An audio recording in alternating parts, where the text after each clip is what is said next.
Hi, welcome to another episode of SAP TV. Today we are going to talk to a friend of mine. Her name is Pa.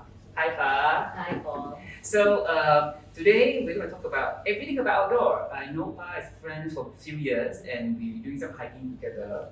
And I know she has a lot of interest and a lot of things to share with you guys about outdoor. So let's just jump straight to it. Okay, Pa. Yes, Paul. Okay, so I know that you like to do so many activities. That's right. You do diving. That's You right. got deep passion. You like to do outdoor, including hiking, trekking, some mountaineering. Yes, that's a bit. Yes. So many activities have been doing. Why you get into this? When I say get into this, how did you get even started? Okay. So first of all, thank you, Paul, and also Outside TV for inviting me as your guest. Let me just do a very quick introduction. My name is Fjällräven. As everybody knows, my name is Paul, among the hiking fan. And for me, outdoor is my passion. It's my number one passion, which actually helps me build my character. That's the main important thing that Build I your want character. to build my character. Yes. Because I also know you as a hiker, you know. Exactly.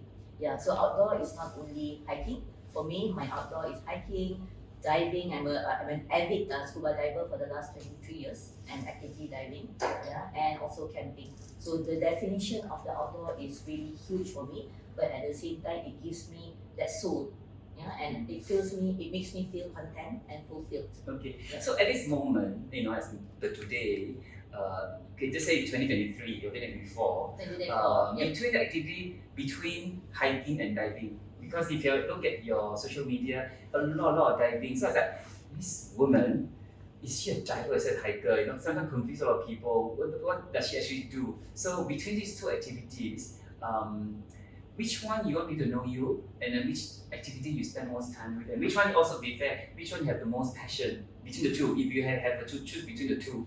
Okay, good question.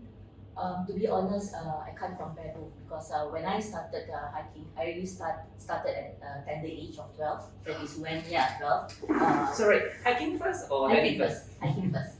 Hiking first at the age of 12, yeah. I was involved in a TV production, so we went to Gunung Amsi. So that was my first exposure.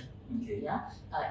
For diving, actually, I started at the age of 23. Yeah, but the passion started at 17 when I watched TV. So I pick up and then I get certified.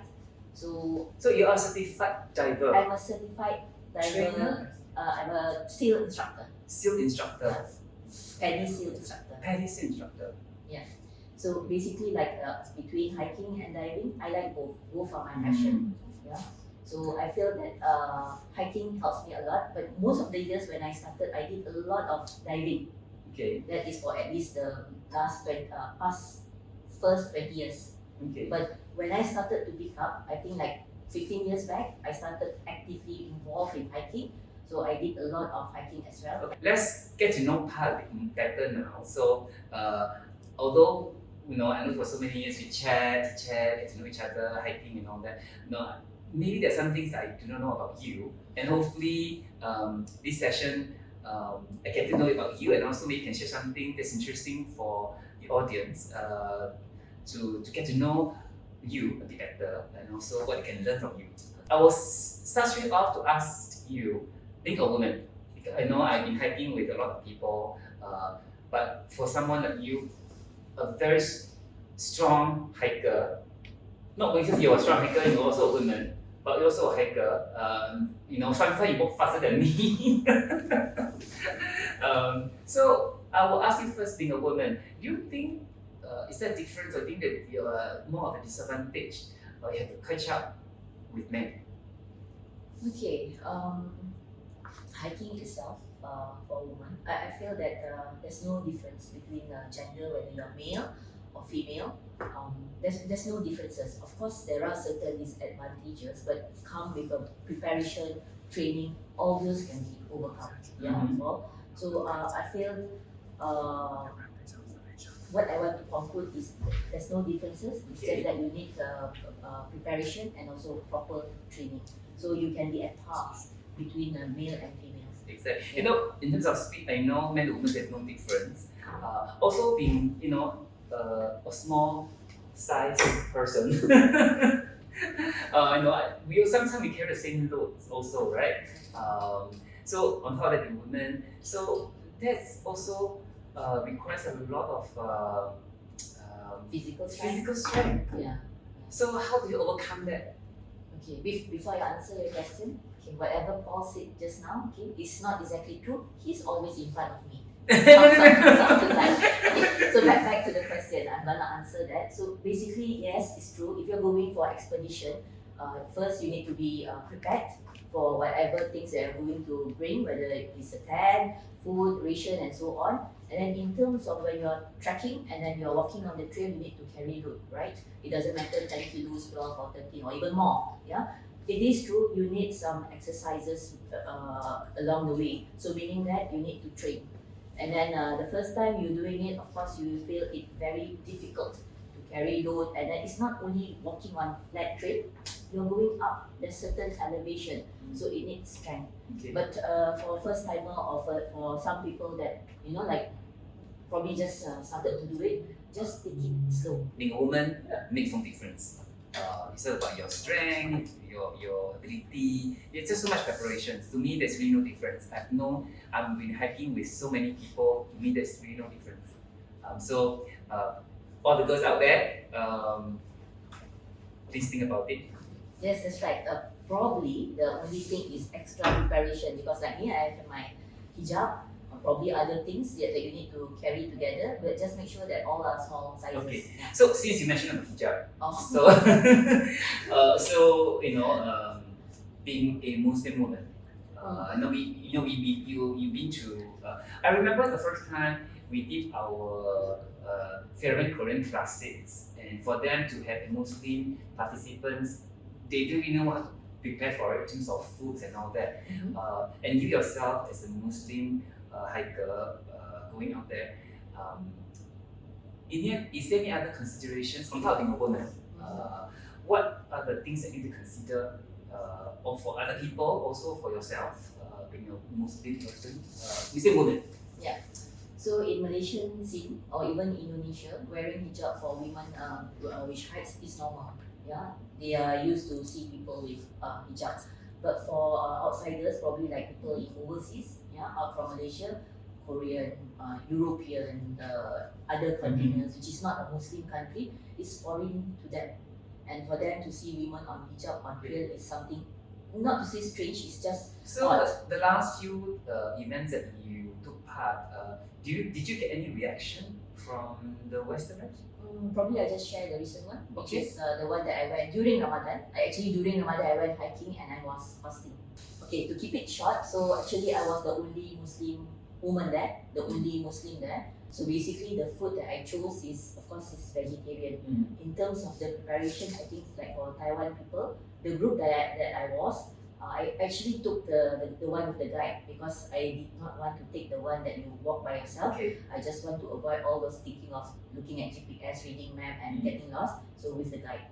So for me, right, as a Muslim woman, so I joined this group, and then there was a time that actually they were eating, and I just told my guide, okay, I just need 10 minutes, I need to pray. Okay, fine. So I did my prayers. For most of them, for that maybe 11 people in that group, they never had any Muslim friend, Okay. which is a big surprise. So they started to ask. This is in Taiwan. In Taiwan. So this is the thing. So the next day, which is probably the third day, the So guide, during, they were saying that just now during the time when they're taking their food and they were doing praying the time, you say that they also not used to it. Was that, do you feel that you feel strange to it? no, because they asked me why didn't I eat and drink, and then I said I'm a Muslim and now it's a month of Ramadan and fasting, so I can't. They are quite amazed, yeah. But amazed is not what I want people to think of me. It's actually like for me, like I just go hiking. I'm the same like others. I just do my things, yeah. But what I want to point out here also, the next day, the guide himself asked me, do you need a break now? We can all eat and drink and you can from your prayers. I'm amazed at how they actually accept me. It's the way that they accepted me, respected what I my religion and my belief. Okay. So for me, there's no issue. And even if I go to the western part, right? I need to be careful on that part because of I don't want to say any sensitive thing. But anyway, I mean, as much I will cover, either it's with hijab or cover up. But if it's a long hike and there's a need for me to break, I will break. Yeah, but of course, some people would see it as a strange thing, so I would just pray probably far away. So that's how I keep to be, like doing my outdoor activity, but at the same time retaining my true self. Okay. Yeah. So also because of wearing hijab, we go hiking, especially in hot country like Malaysia, in a humid country, sweat like crazy. I know, even for me, sometimes you can see people wearing singlet and shorts and all that. You're always on short. Yeah, when I see this woman, a lot of Muslim women was so amazed with them. Where it's in hot weather, still have to wear their hijab to cover. Not only that, also long sleeves, also long pants. Where we were trying to wear singlet and shorts, So it must be quite tough. It is. So I started wearing hijab 10 years ago. So hiking wasn't a problem because free hair and so on. You feel hot, right? So it's fine. So when I started wearing hijab and hiking at the same time, it was difficult for me because you sweat inside.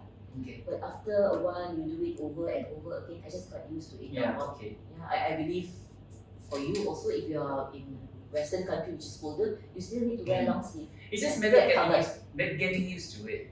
Exactly. Yeah. But so hijab that you wear in normal days and versus hijab that you wear during hiking in hot weather like Malaysia. Do you use a different material? Yes, which is slightly thinner. Okay. Yeah. Paul, I want to ask you. Sure. I mean, like, because you've been asking me about women wearing hijab, hikers wearing hijab. What is your perception when you first see me, wearing hijab and then go hiking? What is your own personal perception? To me, I didn't see the difference and all that. What is only curious to me, not so me, is curious. It's so hot. That's the only things that cross my mind because I know I grew up in Malaysia. So to me, seeing women wearing hijab is nothing new to me. But going activities with Muslim women, that's something that is something's new to me. Spending time doing activities. So that I was wondering from a clothing point of view, that was like, how did they do it? Yeah, I think there's another point that I just want to highlight, right? I think you travel a lot, you travel to a lot of countries, and you are very open-minded. So whenever you see people like me, or even like maybe Buddhist, very religious Buddhist, or an atheist, for example, that probably he's an atheist, right? We don't judge because you've been traveling, you're open-minded, you learn about culture, respect other people's practices. So it's the same because I travel a lot. So I think like our community who travels a lot, they are really open-minded. Okay, compared with those that probably just in Malaysia and they are afraid to go out because they are not confident enough. Believe me, ladies, just go out there and then experience it. Of course, it's a bit difficult for the first time, but as we go along to do it over and over again, we will build that character. The one that I said is building character. Exactly. On top of that, now you're also a mother of two. Yes. I know Rania and Noah, both of them are around 10 years plus. Yeah, 10 and 12. Okay. How do you, being a woman, being a Muslim, when you're working a professional, also being a mother of two, how do you balance all that? And also be able to pursue your activities. Yeah. Okay. I mean, for many people who are working already one job, don't have time to even do a bit of that, and then we look at her able to do so many things all at one time. Okay, so it's normal. It's common that we have 24 hours a day, right? Yeah, being a mother myself and also my career in a consulting line, I have that flexibility where it's not necessarily I work from 8 to 5. I can work at night. I probably can work after midnight. So I have that flexibility. In terms of juggling the time, it's normal for me. I can't be just sitting around. I would go hiking. I would be doing work and a lot of things at the same time. Of course, as women, normally we are multitasker. Yeah, so we can do few things at one time, like doing work, telling the children to do things, and then thinking about a trip that you want to plan. So that is pretty normal. So it's not just because being a woman, because anybody who is very disciplined, people who is hardworking, multitasking, doesn't matter who you are, you can accomplish so many things. not because of whether you are what, Yes, right? yes. So I always hear this from people, cannot do this, cannot do that because of it, because of that, and all that. So I think down to it is in the bottom of it. I think it's about your own personal, your personal goal, Yes. also the way you work, and also and I see that you also be a high achiever. But I also feel that you will, for you, Paul, I think you are a very disciplined person. That's why you're also able to go out and then enjoy outdoor, right? At the Yes. same time, also managing a company. At the same time, also doing work, taking care of your mother. So it's the same thing, exactly the same thing like me, but it's just different tasks that Okay, you're doing. and I think also on top of that, being passionate about something. I think that passion level or the commitment to the passion is important. How much you give to that passion. If you don't have something that you're so passionate about, you can't really sacrifice so many to do what you want to do. I think it's all about your sacrifice, your commitment to Correct. what you like. Yeah, passion is number one. Yes. If you don't have the passion, you won't be able to do it. Mm. Your level of commitment probably here. When Correct. you have the highest passion, right, you will just make it as a priority and make time, find time to do it. What's so interesting about Malaysia mountain I should go? Okay, Malaysia, which is also comprises of Sabah, Sarawak, which is part of the Borneo. We have a lot of mountains. They are beautiful mountains, and you feel free when you're at peak, right? Even though it's difficult, but it's doable. Yeah. So one of the most famous mountain in Malaysia is of course Mount Kinabalu, which the structure, everything is so unique. Okay, you need to It's go there. beautiful. It's beautiful. It's majestic. Majestic Yes. is the right word. Even for me, right, I've been to Mount Kinabalu 4 times. Mhm. Yeah, and I wanna go again because it just feels so serene. Yeah, and I love it. So It has some character also. yes, it has its own character. At the peak itself, there's many other. And then also super organized. So Super safety wise, the logistic wise, it's super organized. Correct. Yeah. So yeah, that you need to come to Malaysia and then try Malaysia mountain. Okay. You should. Do you think that's why you're talking about the difficulty was in Malaysia, and we both agree that Malaysian mountains are quite difficult to climb. Give a pictures and understanding to the people outside Malaysia. What do you mean by in your opinion? What is being so difficult about Malaysian mountain? I have my own opinion. What is your opinion? Do you wanna go first? You wanna go first, Paul? Okay, humidity is not really the challenge. I think the Malaysian mountain is very raw. The terrain is very raw, and I like it because it's very natural. Most of the mountains that we climb are not as many established or man-made. Because I hate steps. I hate those man-made steps. But that comes with Malaysian mountain. It's muddy, it's dirty, and also the elevations sometimes can be very steep. Lots of ladder. But I love it. I love it's being dirty and deep in the water, the mud. It's just so many things at one trip. That's why I think it's interesting, challenging, also difficult in that sense. Yeah. Yeah, because you go to a lot of high track in many mountains, pretty smooth, Yes. very safe, very established. You can't get lost. Oh, another thing Malaysian mountain is you can get lost easily. That's right. So basically, Malaysia mountain, it is difficult, but it is doable at the same time. Like whatever Paul said, I agree. To add to that, right, the challenges are probably the obstacles. You have so many streams to cross over, which is a bit different. There's a mixture of, like a rock, the stone, the streams, muddy terrain, the elevation itself. You go up, you go down, and then you are not even reaching the peak. You have to go up again and go down again until to the extent that you reach the peak. So in terms of the difficulty, again, it's pristine and it's raw. Okay. Yeah, for Malaysia mountain. Okay. Back to hiking again. So for you, for the first timer who wanted trying to do mountain climbing or mountaineering at the same time, challenging difficulty. Which is more important? Do you think the emotional, psychological preparations and the fitness preparation? Which one is more important? For me, When I first started, yeah. it's all about psychology. Yep. It's the inner strength. For me, number one between these two would be emotion. Yeah, because if you can control your emotion and you have a minimum or basic level of strength, right? You keep, encouraging yourself, talking to yourself to, okay, just one step after another, just one step at one time. Okay, you move up slowly. Okay, rather than you have that physical strength, but you easily give up. There's no point. Because right? at the very beginning, of say comparing diving and hiking. Hiking, you will say that never give up. Because and for this case, when I say never give up, you're referring to both fitness and also strength, and also what's inside you, the emotion and psychology inside you, right? That's Especially reaching out to the stomach push that time. Exactly. Yeah. A point also during my recent Taiwan as well. Like if I give up, I will just drink because it's difficult to hike when you're not drinking and eating. You sweat a lot. That's one day it's very sunny. I really sweat a lot. I was at the verge of should I breakfast, but of course I didn't. I managed successfully. So emotion is very important. Because give up is so easy. Yeah. Give up on anything so easy, especially in the mountain. You can always say, I cannot make it, I want to take a U-turn, I'll stop. Giving up is so easy when I do hiking. So I told myself many times, don't give up, like I say, really, and then why do I don't stop?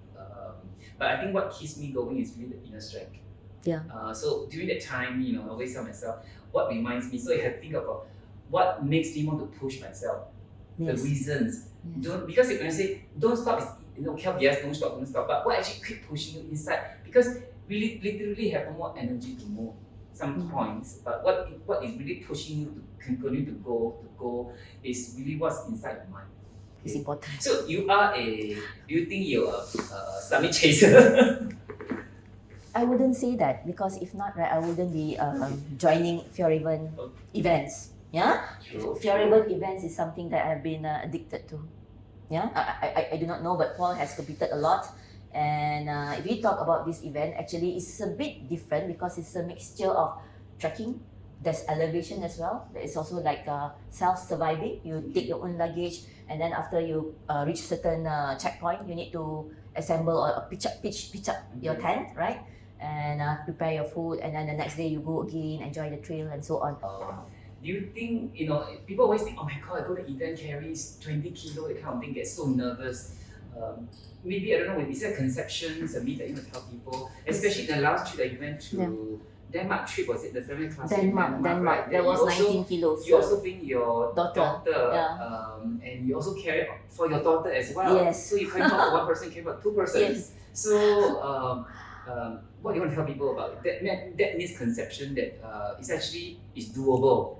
Okay, for a small size lady like me, yes, there was an event in Denmark which I brought my daughter. We hiked together 72 kilometers, and I had no choice because she's small size. I wouldn't say that she cannot carry her bag. She's just being, like manja. So I carried the whole stuff. So first, you need to have a good bag like this and also you need to know the configuration so you won't feel the burden at certain part.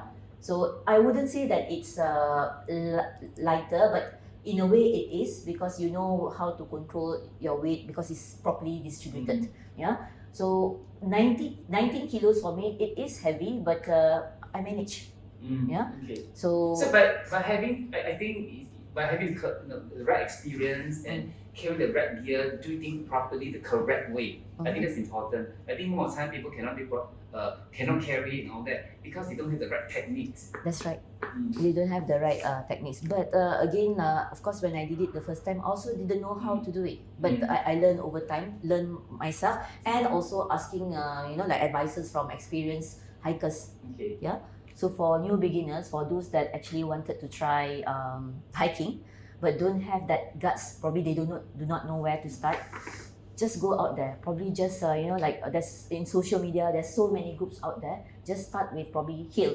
Yeah, you don't go like a 10 hours walk. You just start with 1-2 hours hiking. That's fine. Okay. So slowly, don't do it vigorously. For the next week, probably just try another one, or probably you can just alternate weeks or every fortnightly. Try to get that passion first. Whether do you like outdoor, especially hiking? If yes, so you can pursue to the next step. That's my advice for the first one, especially for the beginners. Most important thing is never afraid to try. Just try, just do it. Okay, so that's the first one. Okay. For the second one, probably like more experienced people that have been hiking for so long, suddenly they stop, or probably they just hike in Malaysia and they are afraid to go outside, right? Okay, so my advice is do some reading, do some research, try to pick up again, because it is important to go outside, outdoor. Because for me, myself, when I go outdoor, I feel released. It's like a vitamin. Okay. There's a lot of vitamin absorbed to my body. Experience different atmosphere, Yes, different terrain. yeah, it controls your emotion, and again, like I mentioned earlier, it builds character. It is really important to build your character. You have that confidence. Okay, once your level of confidence already built, you start to go outside. You are not afraid of people. You start to socialize. You're not afraid to talk to people. So that's how I started. So that's why I'm not afraid to go just one person alone, solo. Yeah, because you have some certain level of confidence. Same like you. You went to India, and I enjoy seeing all the colorful pictures you have. It was very fun. Now, within Malaysia case at the moment, the 2023 and 2024, the post-COVID world, the cost of going hiking has changed. Yes. Because of the regulations. Correct. But you think now the price has deterred people from doing that because they think it's much more expensive than before. And this price, how do we respond to that? Economically, with the rise of the SSD, right, in Malaysia itself, there is a challenge on that. Yeah, people have the tendency to probably like, okay, I can't go here because it gets more and more expensive for the permit. I need to engage a guide and so on. So there is like, they probably won't do it. Yeah, but I feel that it's still fair compared to outside. Okay. I think if you have the passion, you'll find a way to find the money. That's number one. I mean, not only hiking. It's always this. Sometimes we don't, for the things that we love, we just save money and then just go. Okay. Now, and also my response is to the overseas, whether affordable, how expensive it is. I think, in my opinion, of course, if you can afford it and you have the right budgeting for it, take for example, join the correct trip, the correct group. For example, if you were to go for take for example Fjällräven Classic, for example, let's say whether it's Fjällräven Classic Korea or Sweden, bear in mind the participation fee that you pay, the €200 or the €200 you pay, is for 6 days, including your hotel. Cover your 6 days accommodations, cover your 6 days of food, is all provided. If you were to go on a holiday yourself for these 6 days, it costs you so much more. Yes, exactly, that's right. Yeah, so I think also proper planning, like I've been to also India trip, go to other certain trip. Some trips are more expensive than the others, so you have to just find the correct trip that fits your budget. Of course, nothing comes free. So to conclude, ladies and gentlemen, boys and girls, thanks. Have a nice conversations with Pa. I'm hoping that we have a lot of tips for you, and also you learn a lot from what she has shared, and hopefully inspire you to go outdoor more often. Okay. Okay, thank you, Paul and Outside TV.